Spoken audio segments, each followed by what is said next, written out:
Hi, welcome to Mark's English Academy, the place to learn English fast. In this lesson, I'm going to teach you some clothing idioms. And if you can learn these idioms, then I'll take my hat off to you.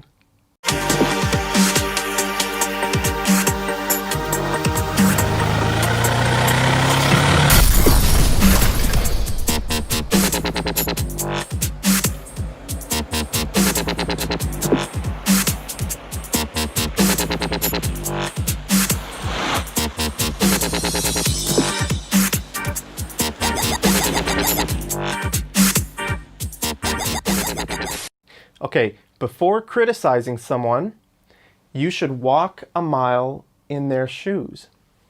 Before criticizing someone, walk a mile in their shoes.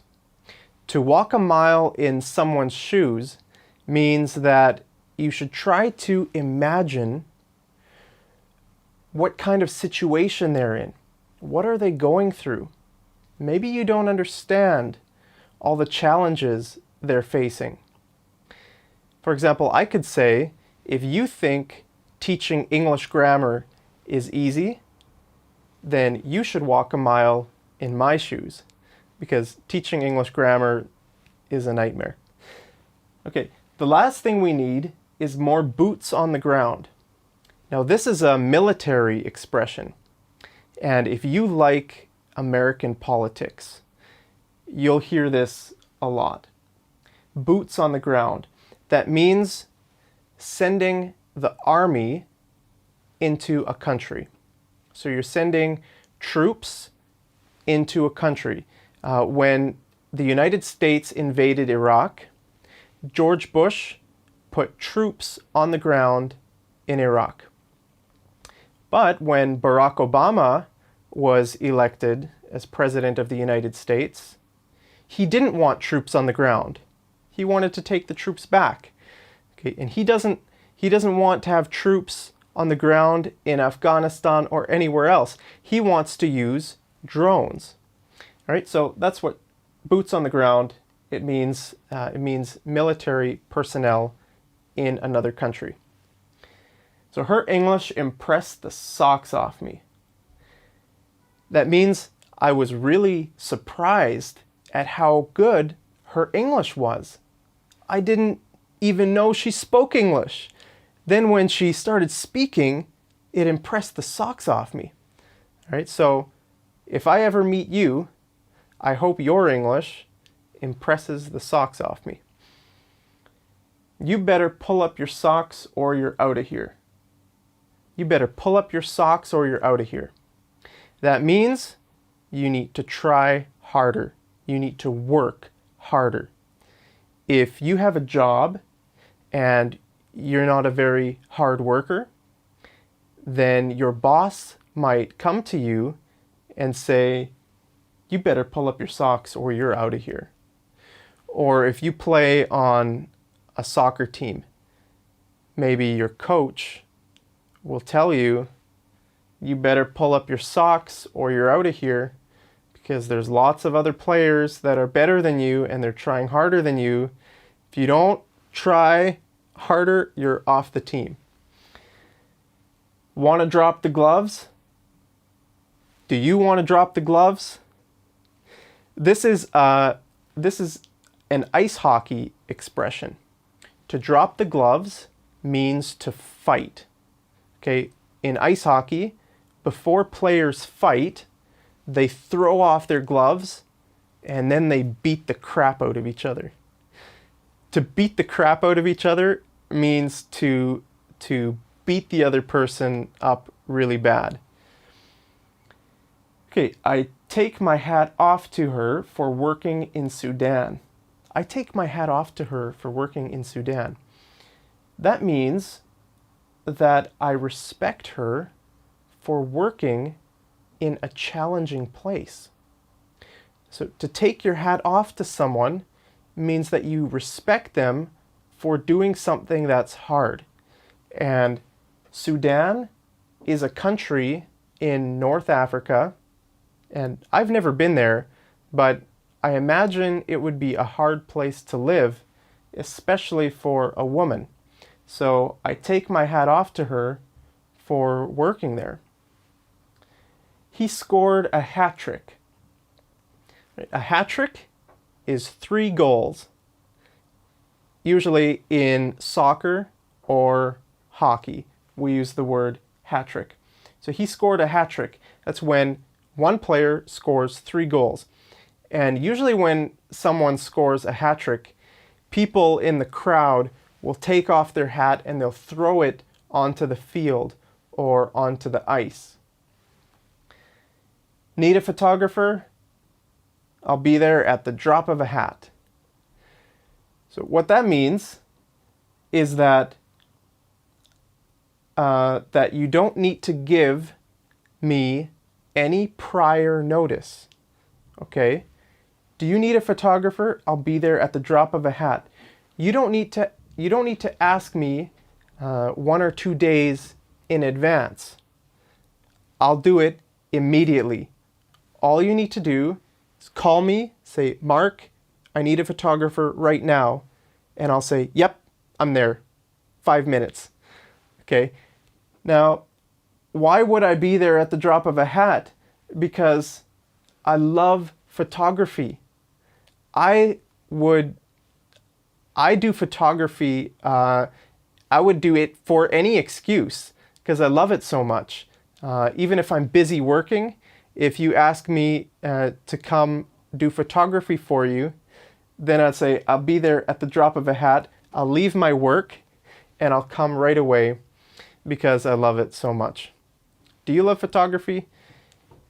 If you need a photographer, I'll be there at the drop of a hat. But hopefully you love it too, and then you can take your own pictures.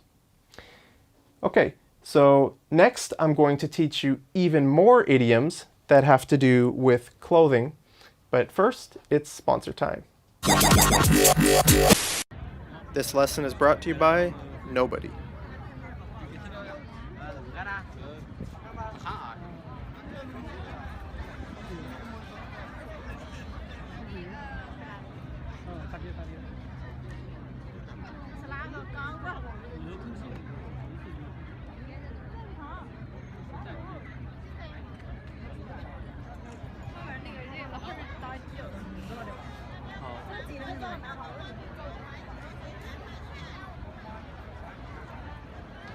Instead of gazing at the amazing Shanghai skyline, you could be watching me promote your product or service. All right, I gave a great speech off the cuff. When you do something off the cuff, that means you don't prepare for it. Okay, so if I was at your wedding and you asked me to give a speech in front of a few hundred people, okay, and if I didn't prepare for it, then I might say, I don't know what to say, and you say, it's okay, just go and do it. I say, okay, I did it. And then if I did a good job, then I would say I gave a great speech off the cuff. Everyone was laughing and everyone loved what I had to say. So that's what it means to do something off the cuff. Also, one time I went to Jamaica off the cuff. In 2009, I went to Jamaica for Christmas off the cuff. I didn't prepare for it. I prepared about 3 hours. That's it. And I flew to Jamaica. It was an interesting trip, but I did that off the cuff. So, you have to roll up your sleeves and study. You have to roll up your sleeves and study. To roll up your sleeves means you have to work hard. You need to start working hard. Okay, so maybe you were on vacation to Jamaica. And when you got back from Jamaica, you had exams. Okay, it's exam time. So I would say you have to, now that you're back from Jamaica, you have to roll up your sleeves and study hard for exams. So sleeves, this is a sleeve. And also cuff. The word cuff is this part here, the end of your sleeves, where the material is a bit thicker. And this is a sleeve. Okay. His wife is wearing the pants in their relationship. His wife is wearing the pants in their relationship.